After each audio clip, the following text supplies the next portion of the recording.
Okay guys, welcome back. I'm streaming again. And we're just gonna continue with the Linux fundamentals. Sorry for my voice. It is a little weird. Just got off of work and I'm feeling a little bit sick, but let's just get right into it.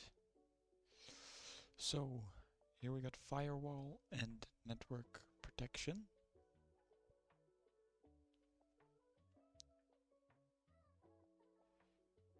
Hold on, let me just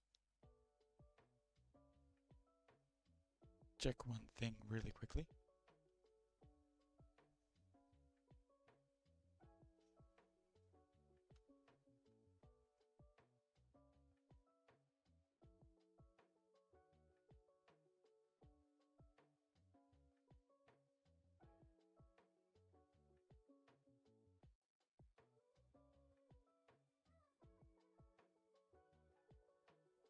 Alright, sorry.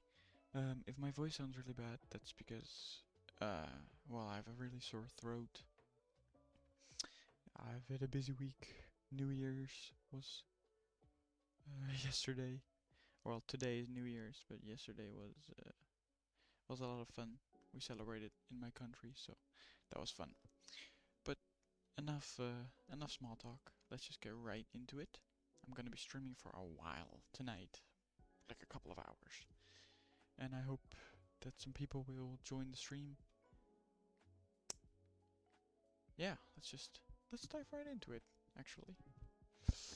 So, what is a firewall? Per Microsoft, traffic flows into and out of devices via what we call ports.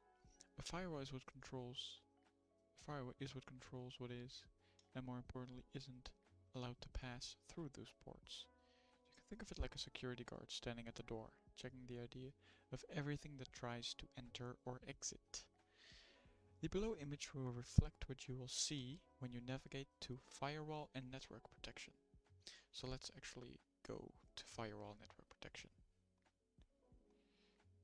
And by the way, to clear things up, these are not walkthroughs. Well, they kinda are, but this is more to document my learning process for people who want to follow along. So let's open update and security. And let's go to, let's see, Windows security. And this one, firewall network protection. Let's open it. Let's actually close this behind here.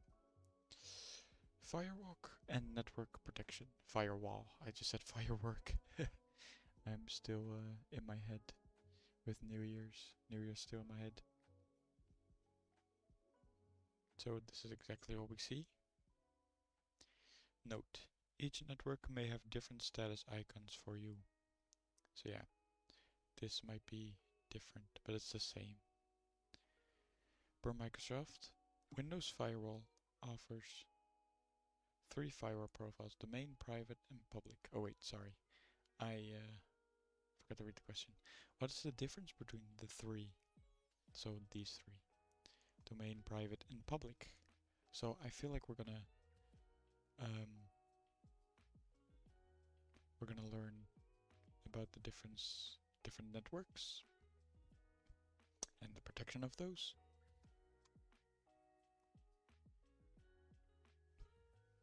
That's very nice. The domain network. The domain profile applies to networks where the host system can authenticate to a domain controller. I literally have no idea what that means. The domain profile applies, so this profile, let's actually click on it. To networks where the host system, so the top system, I would say, the system on what it is hosted, can authenticate to a domain controller. Okay, so when I read that back, it is actually a lot more clear.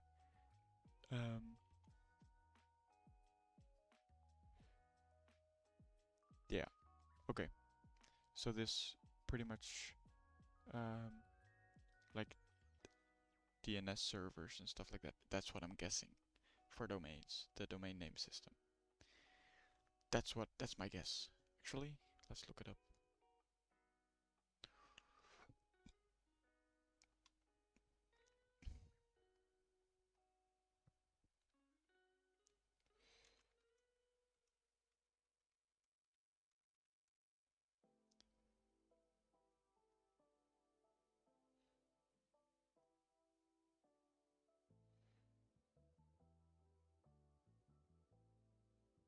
Okay. This is too complicated for me.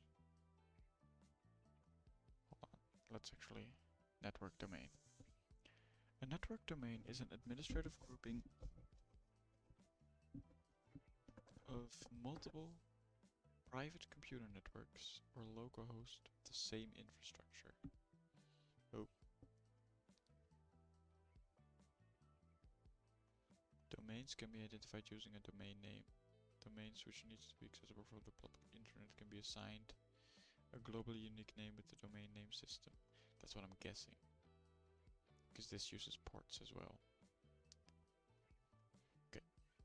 Let's just continue. I might come back to it. Private. The private profile is a user-assigned profile and is used to designate private or home networks. So that's this. That's what's active right now.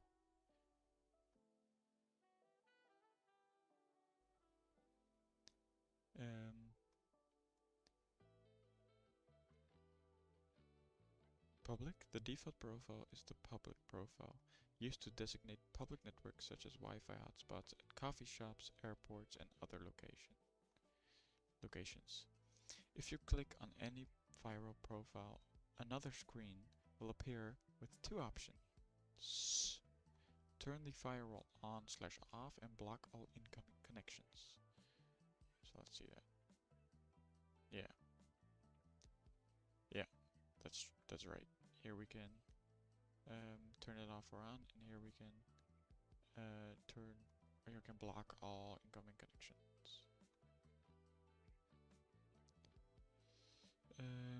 If you click on, oh wait, I just read that.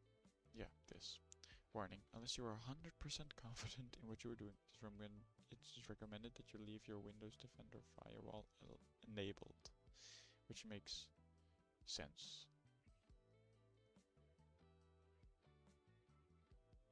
Allowed apps, wait. How did they get there? How did they get there? I don't know. You can view what the current settings for any firewall profile are. In the above image, several apps have access in the private and or public firewall profile. Some of the apps provide additional information if it's available via the details button. I have no idea how they got there. Windows. Wait, let's see.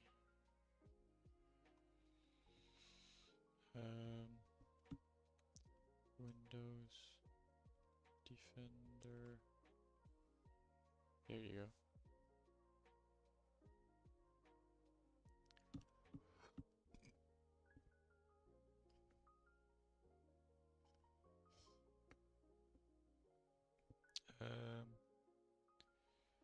Let's see.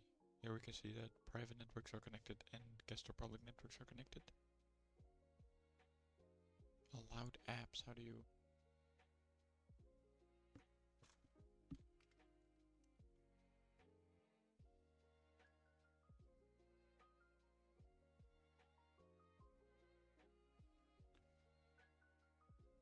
Ah, here you go. Here is allowed apps. Allowed apps. Nice. And we can... Details here. Here you can see additional details. Nice. Okay,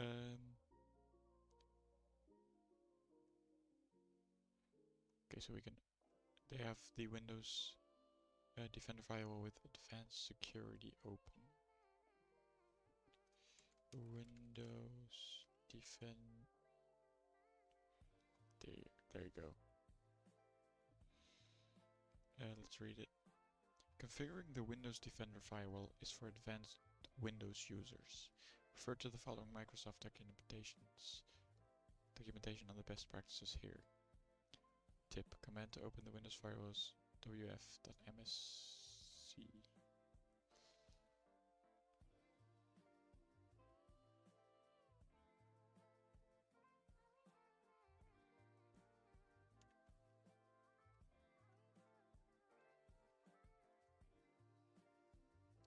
Oh, what is it called?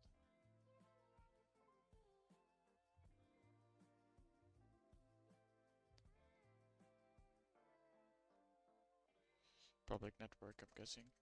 Then. Okay, public network. But actually I want to try to open.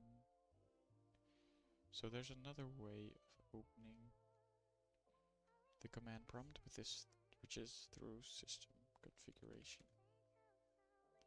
There. Which is pretty interesting. I didn't know you could open it through here. You can open command prompt. You can launch it and it will open. Of course, you can also just type command prompt. It is not really launching. Okay, well let's look for it then.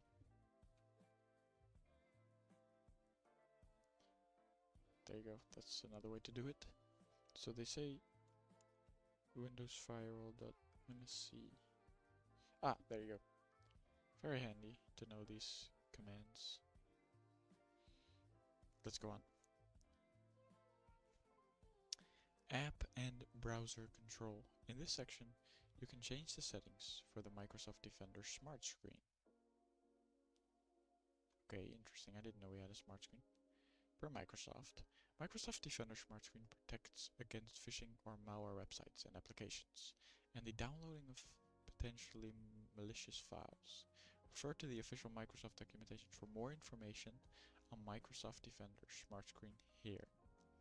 Okay, so Microsoft Defender Smart Screen pretty much protects against websites and application. That's why it's saying app and browser control. Nice. So let's open the settings again. Oh, I already have them open.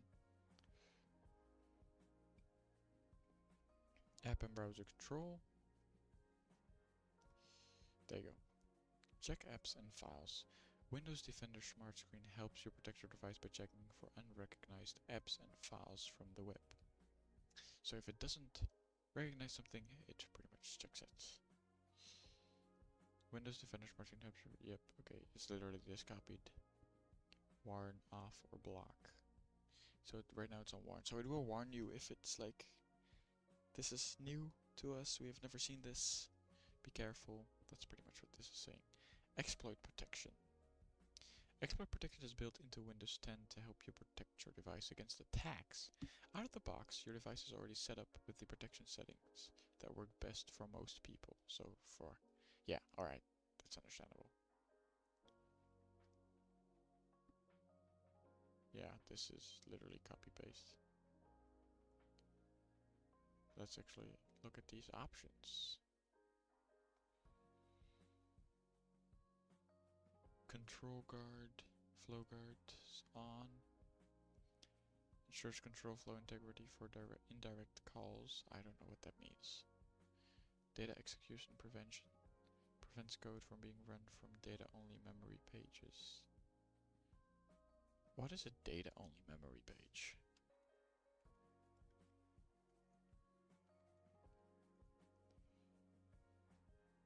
Ah, here you go. Got the Microsoft page on.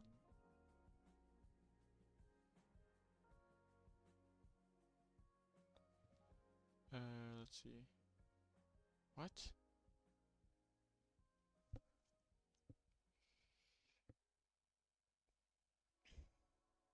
Oh. Well, that wasn't that helpful.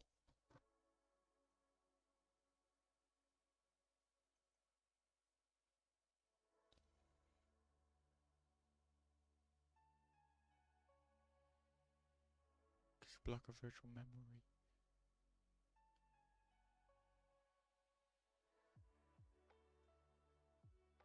It's memory management scheme? What?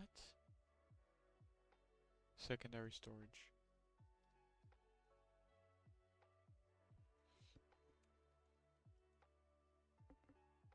Well, I know what a page is. Okay, well, I'm just gonna, I think, like from a website.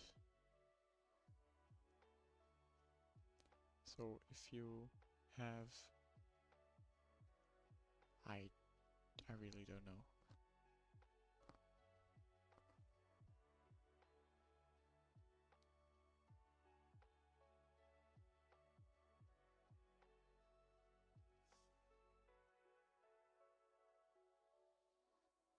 This change require. Oh, I accidentally changed it.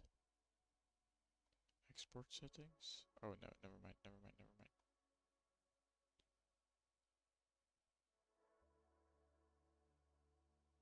Hold on, wait.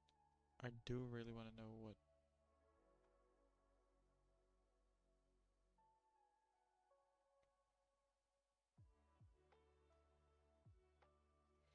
Data only memory page.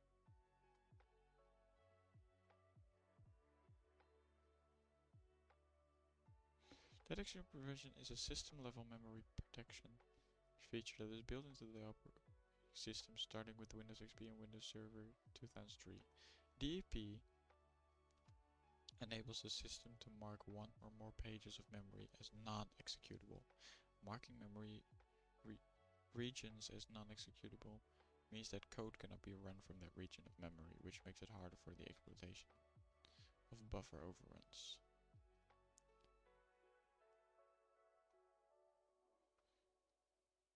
What?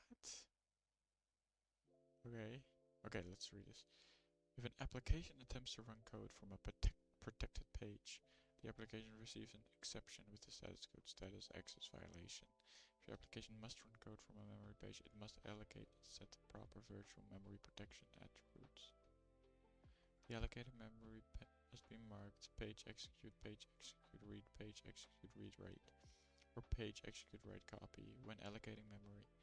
Heap allocations made by calling the malloc and heap alloc functions are non-executable. Applications cannot run code from the default process heap or the stack. Okay, I kinda get it. Yeah, I get it enough for now. You don't need to know everything exactly. So we're at the above. We know it's there to protect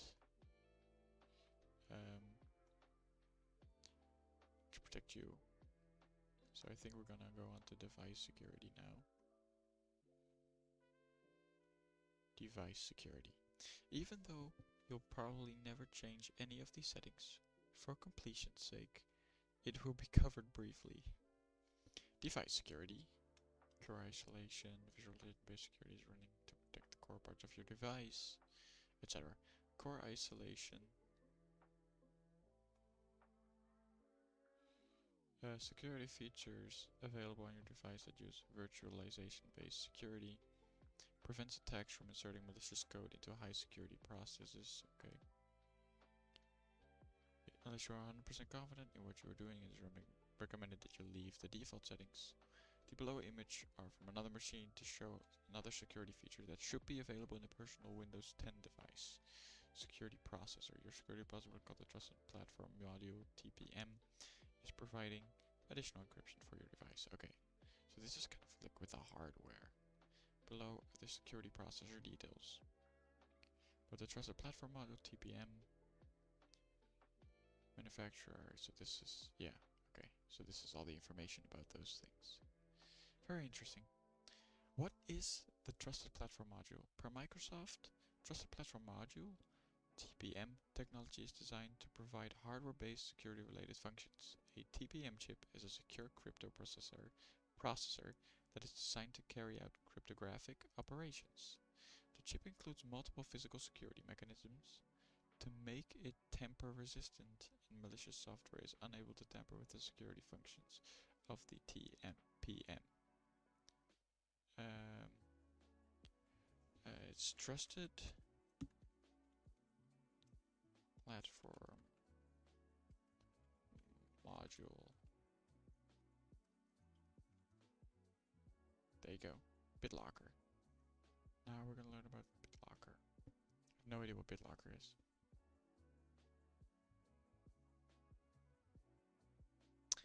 What is BitLocker? Actually, let's look up what BitLocker is. Maybe in settings under... Okay, it's actually not in here. So first I'm gonna try to find it. BitLocker. BitLocker. Manage BitLocker. Let's see. I'm not gonna change anything. I'm just gonna try to see if it works. It will not open. I don't think it's gonna open. Okay, let's just read this then. What is BitLocker? Per Microsoft, BitLocker Drive encryption is a data protection feature that integrates with the operating system and addresses the threats of data theft or exposure from lost, stolen, or inappropriately decommissioned computers. On devices with TPM installed, BitLocker offers the best protection. Per Microsoft, BitLocker provides the most protection when used with a trusted platform module, version 1.2 or later. The TPM is a hardware component installed in many newer computers by the computer manufacturers. It works with BitLocker to help protect user data and to ensure that a computer has not been tampered with while the system was offline. Refer to the official Microsoft documentation to learn more about BitLocker here. So... Okay, so it kind of helps with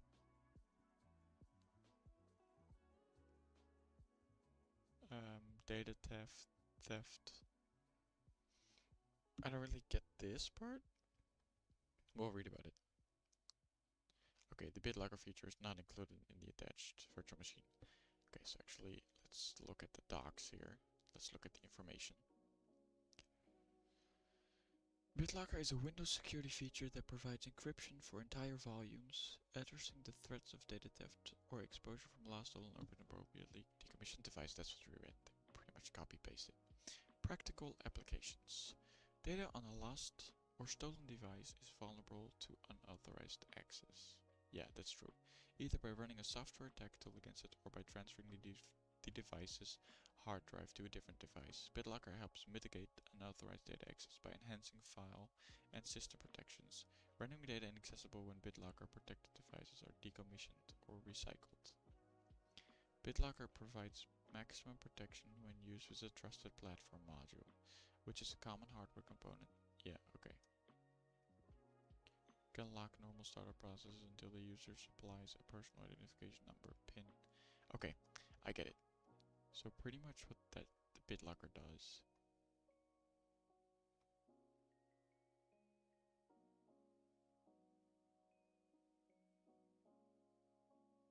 What must a user insert?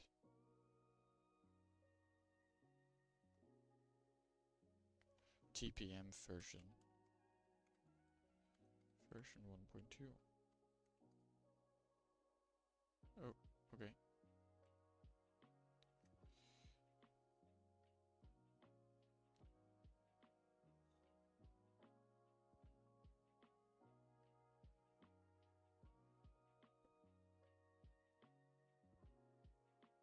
Okay, so it's definitely TPM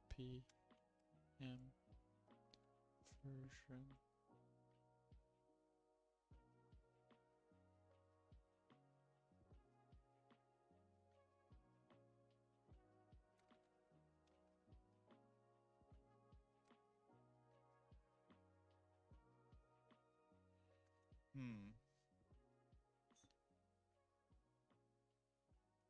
Maybe I'm thinking too far. Maybe it's shown in here. Oh, system requirements. So for BitLocker to use system integrity check provided by TPM, the device must have TPM 1.2 or later version. If a device doesn't have TPM, saving a startup key on a removable drive is mandatory when enabling BitLocker.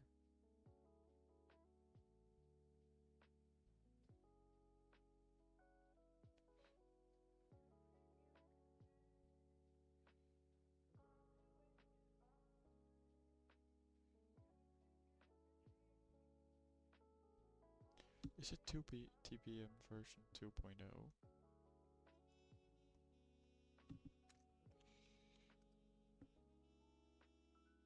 Okay. It's definitely TPM version.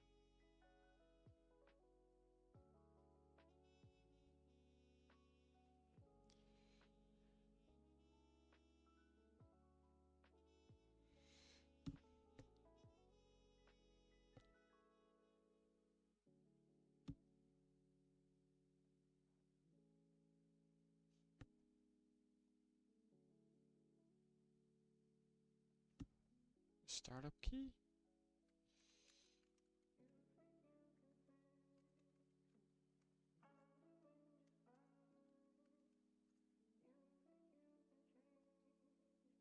Well, what is it then?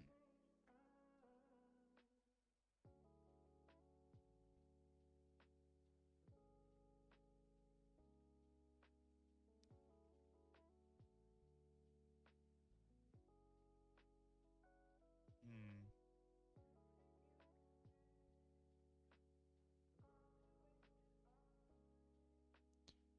Well,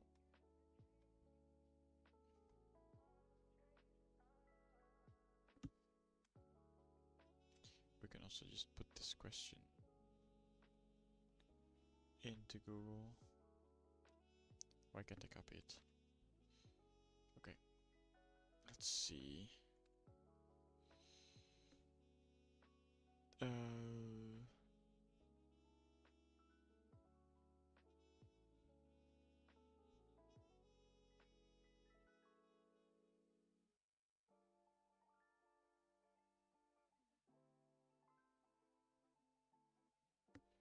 USB security key.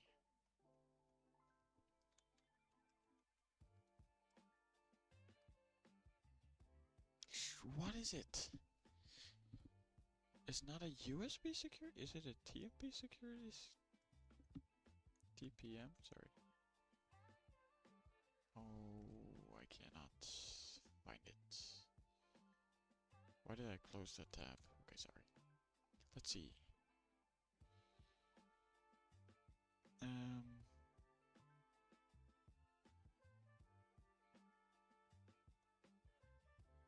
Why is this on Quizlet?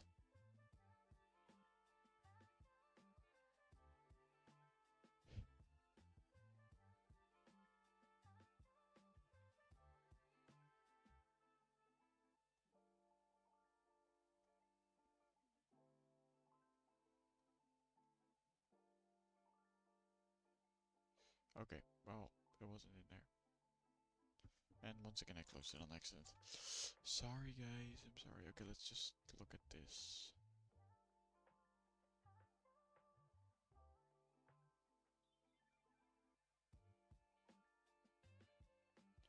Okay, task 8. USB startup key. So we were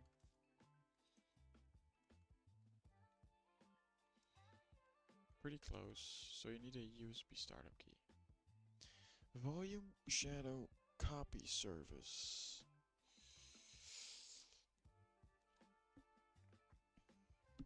Per Microsoft, the volume shadow copy service VSS coordinates the required actions to create a consistent shadow copy, also known as a snapshot, or a point-in-time copy of the data that is to be backed up.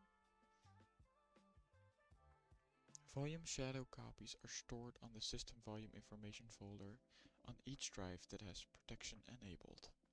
If VSS is enabled, System Protection turned on, you can perform the following tasks from within the Advanced Systems settings. Create a restore point, perform system restore, configure restore settings, or delete restore points.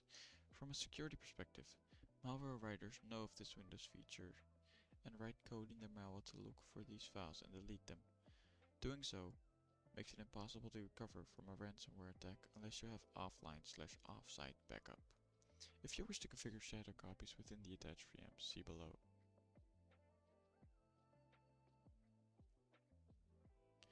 Bonus, if you wish to interact hands-on with VSS, I suggest exploring day 23 of Advent of Cyber 2. Ooh, interesting. Actually, I was planning on doing some Advent of Cyber because it seems pretty fun. Let's actually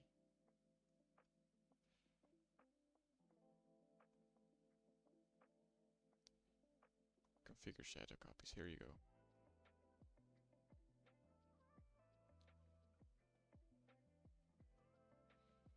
So we can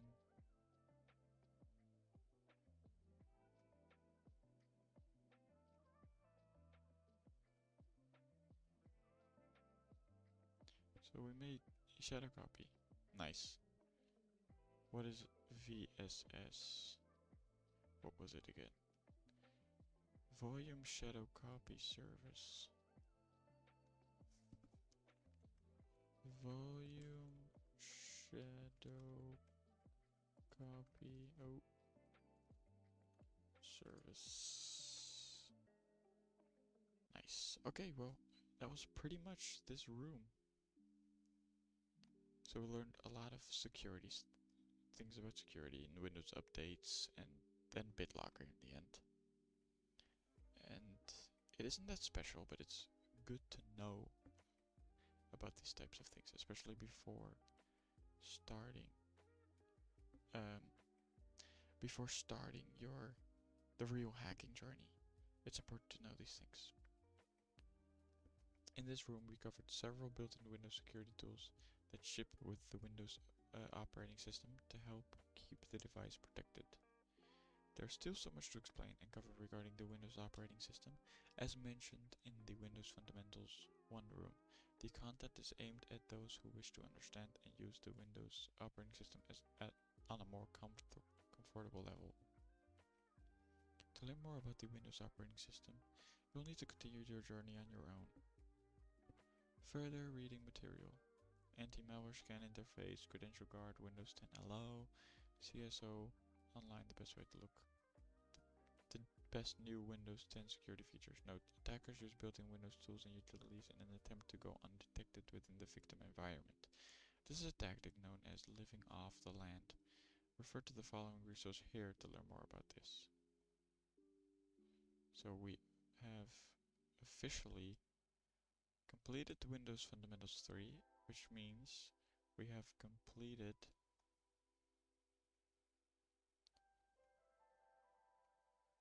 the pre-security path.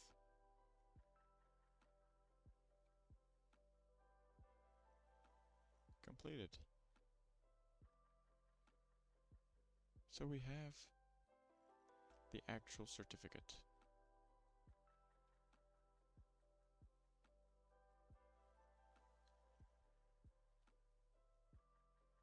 Very nice. This is pretty cool.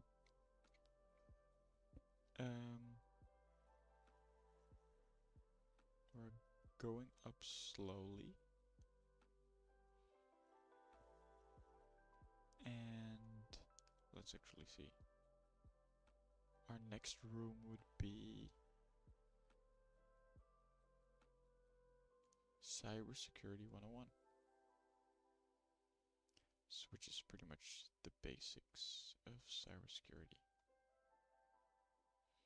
which we've already pretty much done 15% of, but as you can see, we haven't done that much. Now, the nice part is that this is really where it gets fun, you know. This is where you start hacking. Now I'm gonna go over these pretty quickly, but I'm gonna skip through them and then go to the next thing that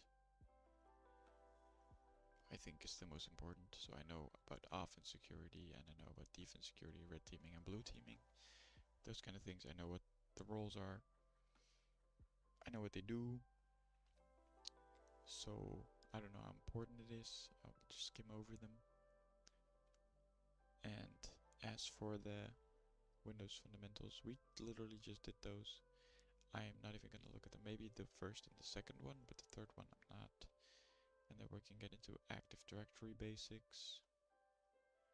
And then we're actually gonna start using the command line, Windows PowerShell and Linux shells. After that we'll go into some networking. Pretty important. This is really important. Wireshark is really important. TCP dump is really important, and Nmap is really important. This is where you start hacking. Here's where you get into cryptography. Very nice. Hashing. John the Ripper. I don't know what this is, but this is also really important to know a bunch of stuff about. And here's about exploitation, moniker, metasploit. Blue, I think this is a box. Here you get into web hacking, SQL, JavaScript, web applications, Burp Suite, OWASP top 10, I don't know what that means. And here you have some offensive security tools, here you have defense security tools.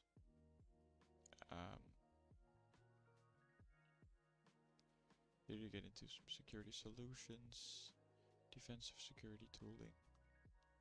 And here you learn about building your cybersecurity career. Now I actually have no idea what I'm gonna do after that. I don't know if I want to get into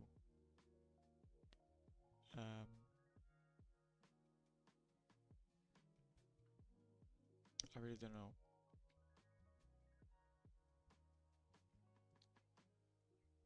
I really don't know what to get into after that. I think I might get into some SOC level 1.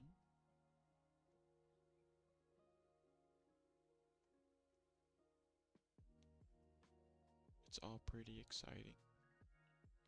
And these are the capstone challenges.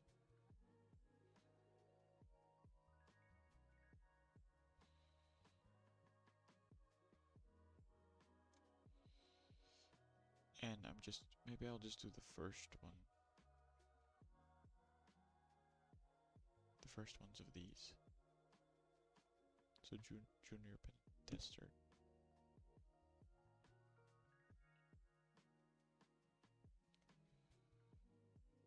Pretty interesting.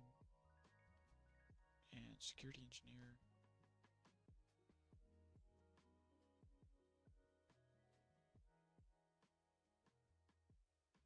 Also pretty interesting. Some of these rooms overlap, you know. Web fundamentals 17%. Oh, because you get this. How the web works.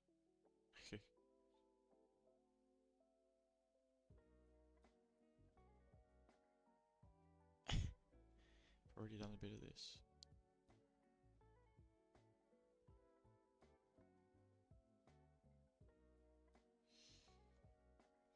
But I'm really excited for these.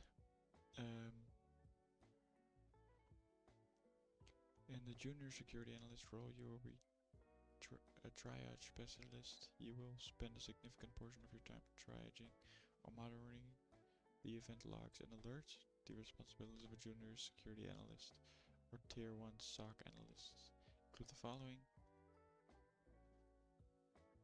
Security. Monitor and investigate alerts most of the time. It's a 24/7 SOC operations environment. Configure and manage security tools. Develop and implement IDS signatures. Escalate the security incidents to the tier 2 and team lead if needed. Learn the skills needed to work as a junior security analyst in a security operations center. Detect and analyze traffic anomalies. Monitor endpoints for threats. Utilize SIAM tools to handle incidents. Investigate forensics artifacts.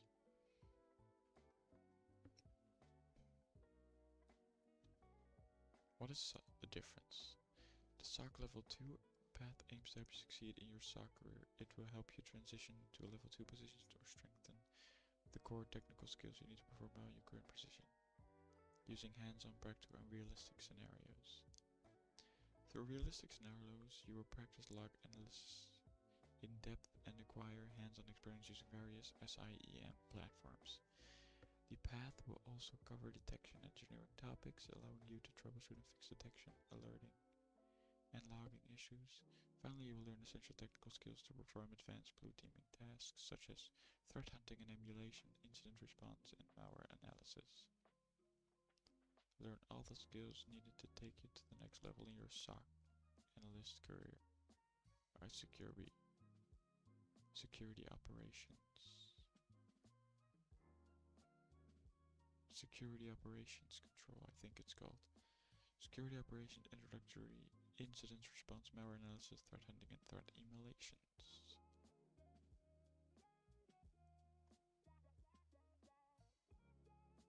Very interesting.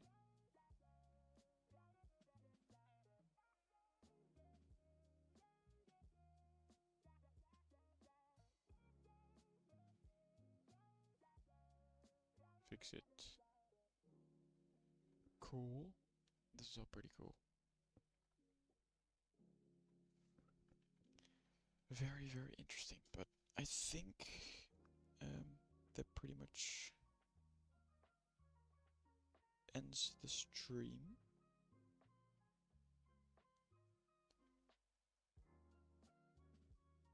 Or I can just continue on.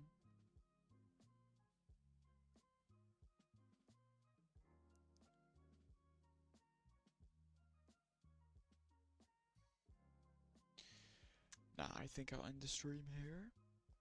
I hope you all have a very nice night and evening. For me it's evening at least. Or just a very nice day. And I will see everyone later.